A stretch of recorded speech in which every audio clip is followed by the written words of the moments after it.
So guys welcome back. Today हम जिस movie को एक्सप्लेन करने वाले हैं उस मूवी का नाम है वेलकम टू द जंगल, जो कि आज ही थिएटर में रिलीज हुई है और मैं इसको खुद ही जाकर थिएटर में देखकर आ चुका हूँ। इस मूवी की स्टोरी लाइन बहुत ज्यादा तगड़ी होने वाली है क्योंकि इसके अंदर हमारे बॉलीवुड के लगभग सारे ही हीरो आ चुके हैं और ये 2026 की ऐसी पहली मूवी है जिसके अंदर इतने सारे बॉलीवुड हीरो एंट्री किए हैं और इस मूवी ने एक दिन में सबसे ज्यादा कमाने का रिकॉर्ड भी तोड़ दिया है। तो आखिर इसके अंदर ऐसा क्या है जो इसका इतना ज्यादा क्रेज बना हुआ है, आइए देखते हैं और इस मूवी को एक्सप्लेन करते हैं। मेक श्योर आप वीडियो स्टार्ट होने से पहले आप वीडियो को लाइक करके चैनल को सब्सक्राइब कर देना। तो चलो इस मूवी को एक्सप्लेन करते हैं। मूवी की स्टार्टिंग में हम एक बहुत ही बड़े बिजनेसमैन को देखते हैं जिसके पास मिनिस्टर का कॉल आया था और यहाँ पर मिनिस्टर इसको बोलता है कि सुन भाई, तेरी सरकार कुछ टाइम में गिरने वाली है क्योंकि अब सरकार टैक्स को लेकर बहुत ज्यादा स्ट्रिक्ट हो गई है और तूने जितने भी पैसे कमाए हैं सरकार को टैक्स ना भरकर वो सारे तेरी जेब से निकल जाएंगे। और अब इतना सुनकर यहाँ पर बिजनेसमैन बहुत ज्यादा घबरा जाता है। अब इससे बचने के लिए वो अपने सभी पार्टनर्स को और सभी दोस्तों को कॉल कर एक मीटिंग रखता है और यहाँ पर हम देखते हैं कि ये अपनी बेटी को भी बुलाता है जिसका नाम हमें यहाँ पर जेनी बताया गया है। अब यहाँ पर सभी लोग अपने अलग अलग आइडिया देते हैं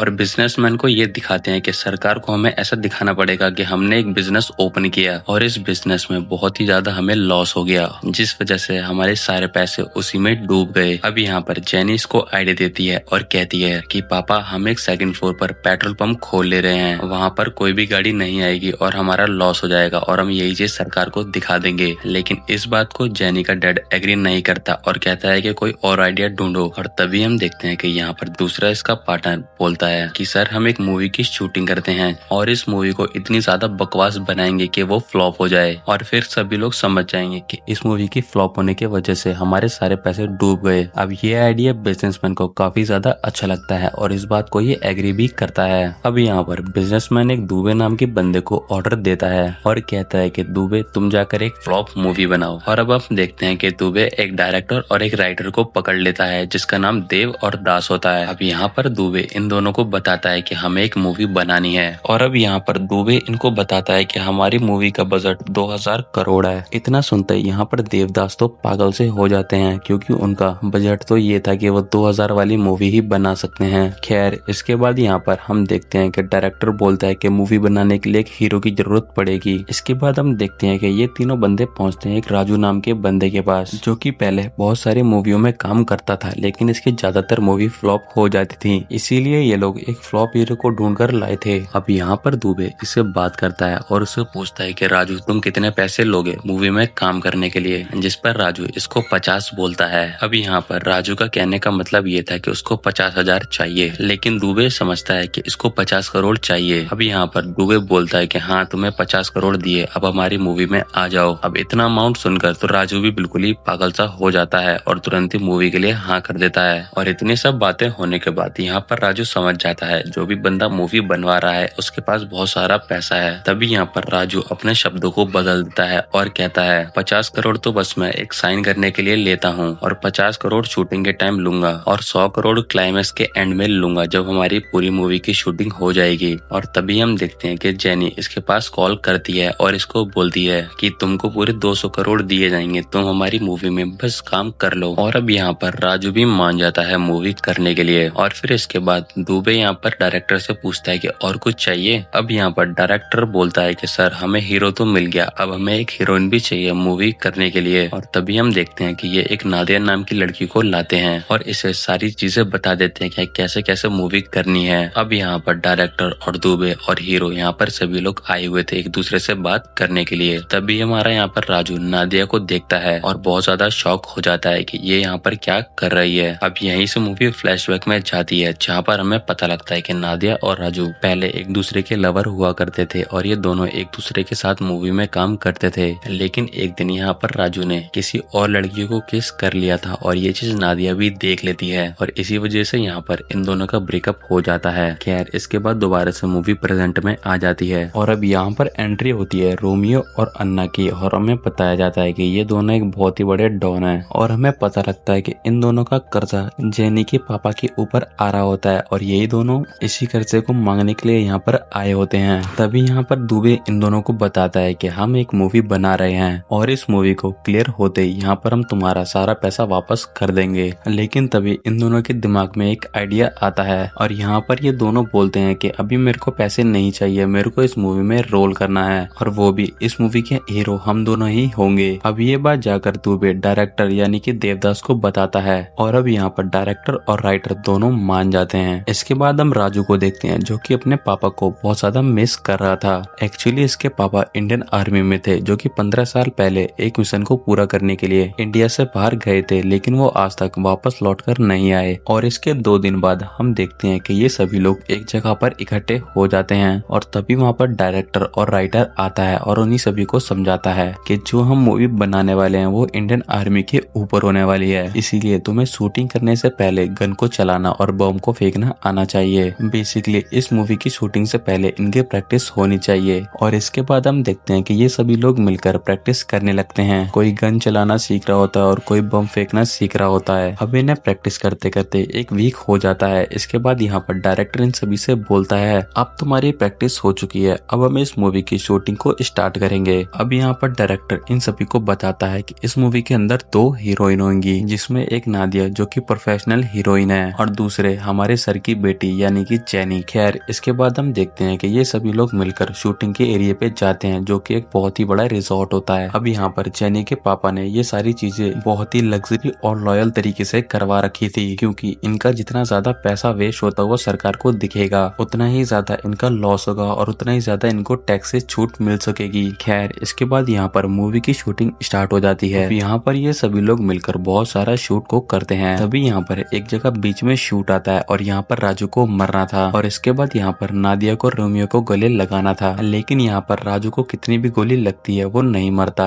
और वो डायरेक्ट जाकर राइटर से बात करता है और कहता है मैं तो इस मूवी का मेन हीरो हूँ, तुम मेरे को क्यों मार रहे हो। अब यहाँ पर इन सभी चीजों को लेकर यहाँ पर इन सभी के बीच में बहस होने लगती है। मूवी के क्लाइमैक्स से पूरे सेट यानी कि पूरे विले को बम से उड़ाना था। तभी हम देखते हैं कि डायरेक्टर देवदास से बोलता है तुम बम वाले से जाकर बोल दो कि आज सेट को नहीं उड़ाना है, हमारी शूटिंग में थोड़ी सी प्रॉब्लम आ चुकी है, इसीलिए बाकी की शूटिंग और तुम्हें कल ही रिजॉर्ट को उड़ाना है। खैर इसके बाद हम देखते हैं कि देवदास उसके पास नहीं जाता है बल्कि दूर से ही उसको इशारा कर कर बोलने लगता है कि आज तुम्हें सेट को नहीं उड़ाना, लेकिन बम वाला तो कुछ इसका इशारा उल्टा ही समझ जाता है और हम देखते हैं कि ये पूरे सेट को वहीं पर उड़ा देता है। और ये सारी चीजें देखकर यहाँ पर सभी लोग घबरा जाते हैं। तभी यहाँ पर दूसरी साइड से जेनी के पापा का कॉल आता है और हमें पता लगता है कि जेनी के पापा के घर पर इनकम टैक्स वालों ने रेड मार दी है और उसका सारा पैसा वो वहाँ से उठाकर ले जाते हैं। तब यहाँ पर जेनी के पापा इनको सारी चीजें बताते हैं और कहते हैं कि अब मैं बिल्कुल बर्बाद हो चुका हूँ, मेरे पास कुछ भी पैसा नहीं बचा।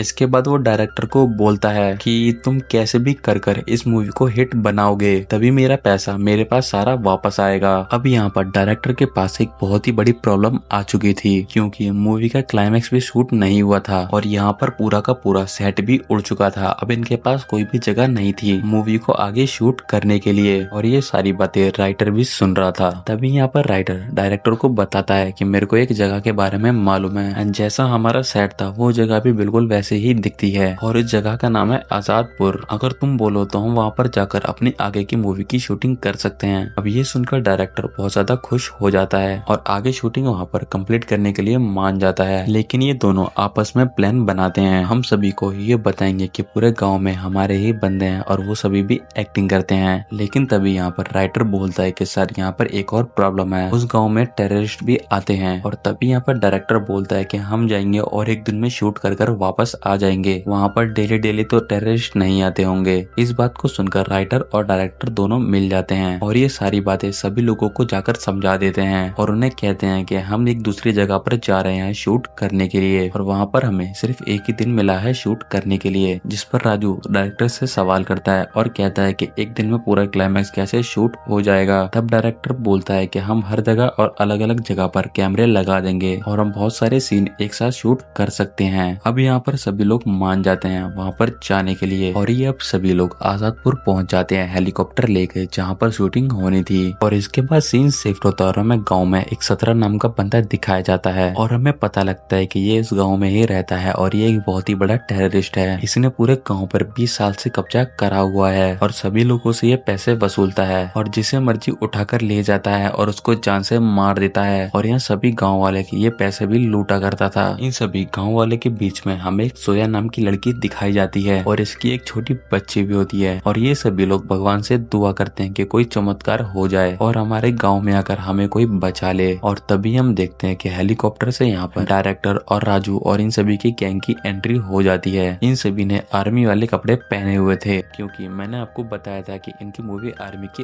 ऊपर है। अब यहाँ पर इनको आर्मी का शूट करना था, लेकिन जोया राजू के पास जाती है और उससे बोलती है कि तुम इतने साले से क्या कर रहे थे और हमें बचाने अभी तक क्यों नहीं आए? तुम्हें पता है कि इतने सालों में यहाँ पर सितारा ने कितने लोगों का खून कर दिया है। लेकिन इन सब बात को यहाँ पर राजू सीरियस नहीं लेता। उसे लगता है कि जोया यहाँ पर एक्टिंग कर रही है क्योंकि यहाँ पर पूरे गाँव में कैमरे लगे हुए थे जो कि डायरेक्टर ने लगाए थे और इसके साथ डायरेक्टर ने ये भी बताया था कि इस गाँव में सभी लोग एक्टर हैं। अब यहाँ पर राजू को यही लग रहा था कि अभी यहाँ पर शूटिंग चालू है, इसीलिए वो भी एक्टिंग करने लगता है और बोलता है कि कौन है ये सितारा वितारा, इसको मेरे सामने लेकर आओ और मैं इसको जान से मार दूंगा। और तभी यहाँ पर डायरेक्टर और राइटर यहाँ पर राजू और बाकी लोगों से बोलते हैं कि हमें क्लाइमैक्स शूट करने के लिए हमें कुछ आदमियों की जरूरत पड़ेगी जो कि तुम्हारे ऊपर अटैक करने आएंगे और तुम्हें पीट कर उनको भगाना होगा। यही हमारी क्लाइमैक्स की एंडिंग होगी। और इतना बोलकर यहाँ से डायरेक्टर और राइटर उन बंदों को लेने चले जाते हैं। लेकिन तभी दूसरी साइड से हम देखते हैं कि सितारा के बहुत सारे लोग गाँव में एंट्री कर लेते हैं उस पूरे गाँव को लूटने के लिए। अब ये सभी लोग शकल से ही गुंडे दिख रहे थे। अब इन लोगों को देखकर यहाँ पर राजू, रोमियो और अन्ना ये तीनों हीरो समझ जाते हैं कि ये सारे डायरेक्टर ने ही गुंडे भेजे हैं, इन्हें हमें पीट कर भगाना है। और यहाँ पर शूटिंग चालू है। अब जैसे ये सारे गुंडे गाँव के अंदर एंट्री लेते हैं और तभी हमारे हीरो एक साथ मिल जाते हैं और इन सभी को पीट कर बहुत ही बुरी तरीके से गाँव से भगा देते हैं। और ये सारी चीजों को देखकर गाँव वाले बहुत ज्यादा खुश हो जाते हैं क्योंकि यहाँ पर सितारे के गुंडों को किसी ने पहली बार गांव से भगाया था।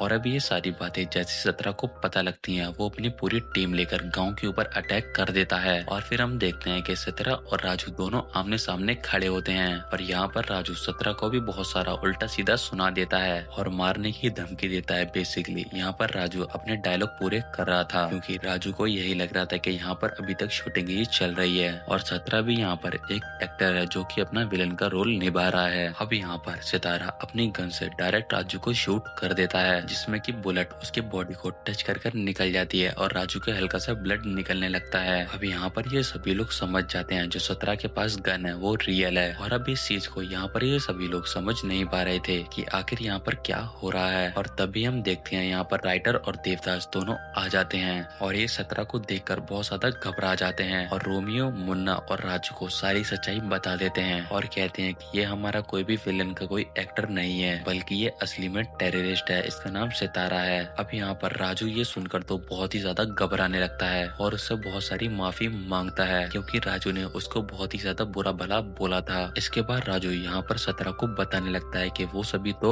एक्टर हैं, हम कोई इंडियन आर्मी वाले नहीं है, हम यहाँ पर बस शूटिंग करने आए थे। और यहाँ पर राजू ये भी बताता है कि देख लो हमारे पास कोई भी कार्ड या आई कार्ड नहीं है। और राजू उसके सामने डांस करके भी दिखाता है और बोलता है कि सितारा सर, जो भी मैंने आपको कहा, मुझे लग रहा था कि यहाँ पर शूटिंग चालू है, वो सभी मैंने एक्टिंग में कहा था। और अब इतना सब सुनना और देखने के बाद यहाँ पर सितारा समझ आता है कि ये सभी लोग यहाँ पर एक्टिंग करने के लिए आए हुए थे। लेकिन फिर भी यहाँ पर सितारा इन लोगों को माफ नहीं करता, वो इन सभी को जान से मारने वाला था। तभी यहाँ पर जोया आती है और सितारे को रोक लेती है और उससे कहती है कि बदले में तुम मेरे को अपने पास रख लो, लेकिन इन लोगों को यहाँ से जाने दो। इतना सुनकर यहाँ पर सितारा इसकी बात मान जाता है और उन्हें वापस जाने के लिए कहता है। इतना सुनते ही ये सभी लोग वहाँ से हेलीकॉप्टर की तरफ भागने लगते हैं। लेकिन यहाँ पर हम देखते हैं कि अन्ना, रोमियो और देवदास ये तीनों गांव छोड़कर नहीं जाते और कहते हैं कि हम ऐसी मुसीबत में गांव वालों को छोड़कर नहीं जा सकते। तब यहाँ पर राजू इनको समझाता है कि अगर हम यहाँ से नहीं गए तो सतरा हम सभी लोगों को जान से मार देगा। लेकिन यहाँ पर रोमियो और अन्ना और देवदास साफ मना करते हैं इनके साथ जाने के लिए। तभी हम देखते हैं कि राजू वहाँ से हेलीकॉप्टर लेकर जा रहा था और तभी यहाँ पर जोया आती है और इससे बोलती है कि मेरी बच्ची को तुम अपने साथ ले जाओ, मैं तो अपनी लाइफ कैसे भी कर कर बिता दूंगी, लेकिन मेरी बेटी को एक अच्छी लाइफ मिलनी चाहिए। और हम देखते हैं कि राजू इसकी बेटी को अपने साथ ले जाने लगता है और हमें पता लगता है कि जोया की बेटी गूंगी है। जब इसके पापा की डेथ हुई थी तभी से ये बोलना बंद कर दी थी, लेकिन ये जैसे अपनी माँ से दूर हो रही थी तभी इसकी अचानक से बहुत ही तेज चिल्लाती है माँ और उसकी आवाज वापस आ जाती है। और यहाँ दूसरी साइड हम गाँव में देखते हैं कि सतरा के लोग यहाँ पर गाँव वालों को बहुत ज्यादा परेशान कर रहे थे, लेकिन यहाँ पर रोमियो, अन्ना और देवदास गाँव में ही रुककर उन सभी गाँव वालों की मदद कर रहे थे और सितारा के लोगों से लड़ रहे थे, लेकिन लड़ते लड़ते एंड में सितारा के लोग इन तीनों को पकड़ लेते हैं। और अब ये सारी चीजें राजू हेलीकॉप्टर से ही देख रहा था और उसको एहसास भी हो जाता है कि वो कितना गलत कर रहा है। इसके बाद हम देखते हैं कि वहाँ पर राजू और बाकी सभी लोग भी गांव में वापस आ जाते हैं। ये सभी मिलकर वापस से सितारा के गुंडों को मारकर गांव से भगा देते हैं। अब ये खबर जैसे ही सितारों को पता लगती है, वो वापस से गाँव में आने की तैयारी करने लगता है और ये सब भी समझ जाते हैं कि अब सितारा वापस से गाँव में बदला लेने के लिए जरूर आएगा। इसके बाद ये सभी लोग गाँव वालों से बोलते हैं कि हमें लड़ने के लिए कुछ हथियार की जरूरत पड़ेगी, क्या तुम्हारे पास हथियार हैं? जिस पर एक गांव का आदमी जो कि सितारा के लिए ही काम किया करता था पहले, वो आकर इन सभी की मदद करता है और सितारा के गोडाउन में ले जाता है, जहां पर वो बहुत सारे हथियार और बहुत सारी बंदूकें रखी हुई थी। अब ये जाकर उसमें से सारी बंदूकें और हथियार को उठा रहे थे, लेकिन तभी ग्राउंड से उनको कुछ आवाज आती है और अब जैसे ये ग्राउंड के नीचे से दरवाजों को खोलते हैं और तभी हम देखते हैं यहाँ पर 3 इंडियन आर्मी ऑफिसर निकलते हैं, जो कि इन सभी को बताते हैं कि हम यहाँ पर 15 साल से बंद थे। और इन तीनों में से एक राजू के पापा भी होते हैं। राजू इन्हें देखकर यहाँ पर बहुत ही ज्यादा खुश हो जाता है और यहाँ पर ये बताते हैं कि हमें इतने टाइम से सितारा ने बंद करके रखा हुआ था। इसके बाद यहाँ पर ये सभी लोग मिल जाते हैं और ये तीनों इंडियन ऑफिसर वॉकी टॉकी से अपनी टीम को कॉल करते हैं और उनसे बोलते हैं कि हम आजादपुर में फंसे हुए हैं, हम 20 मिनट में आजादपुर के लोगों को इंडियन के बॉर्डर पर आ जाएंगे, तुम सभी लोग अपनी गन और अपने हथियार लेकर तैयार रहना और बॉर्डर को गेट को खोल देना। और जैसे ही आजादपुर के सभी लोग बॉर्डर के अंदर आ जाएं और वैसे तुम आजादपुर गांव के ऊपर एयर अटैक करवा देना, जिस वजह से सितारा का पूरा गांव और उसके सारे साथी खत्म हो जाएंगे। इसके लिए यहाँ पर पूरी इंडियन टीम भी मान जाती है और बॉर्डर के गेट को ओपन कर देती है। और यहाँ पर हमें पता लगता है जो आजादपुर गाँव है वो पीओके में एडजस्ट करता था। इसके बाद ये सभी लोग मिलकर बॉर्डर की तरफ बढ़ने लगते हैं, लेकिन ये बात सितारा को भी पता लग जाती है, तो वो अपनी पूरी टीम के साथ इन सभी लोगों के ऊपर अटैक कर देते हैं। अब यहाँ पर एक साइड सितारा की पूरी टीम थी और दूसरी साइड राजू और उसकी पूरी टीम, और अब यहाँ पर इन सभी के बीच में फाइट शुरू हो जाती है और फाइट करते करते ये सभी लोग बॉर्डर की ओर जाने लगते हैं। अब यहाँ पूरे गांव वाले एक साथ मिल जाते हैं और इनके साथ रोमियो, अन्ना और राजू भी थे, तो ये सभी लोग सितारा के गुंडों को बहुत ही बुरी तरीके से मारते हैं और बॉर्डर की तरफ चले जाते हैं। और इसके बाद हम देखते हैं कि ये सभी लोग बॉर्डर के अंदर आराम से आ जाते हैं और यहाँ इंडिया से एयर अटैक करने के लिए प्लेन भी निकल चुके थे। लेकिन तभी हम देखते हैं कि वहाँ पर राजू के पापा और जोया की बेटी यानी कि उर्फी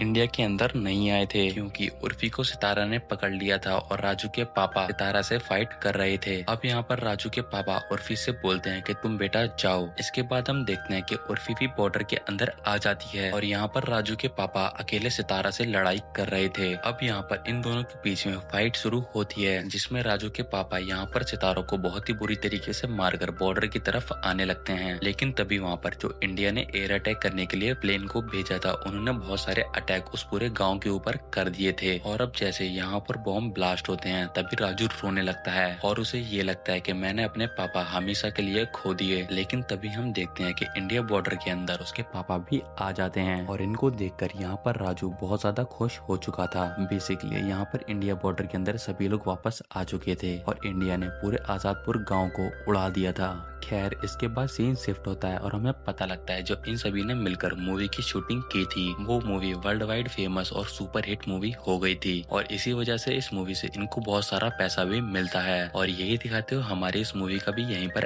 एंड हो जाता है। और कमेंट में जरूर बताना आपको इस वीडियो का कौन सा पार्ट सबसे अच्छा लगा। और अगर आप लोग चाहते हो कि मैं अपना फेस रिवील करूँ तो मेरे जल्दी से 50,000 सब्सक्राइबर करवा दो। और हाँ, अगर आपको वीडियो पसंद आई तो वीडियो को लाइक करके चैनल को सब्सक्राइब कर देना। And thanks for watching guys.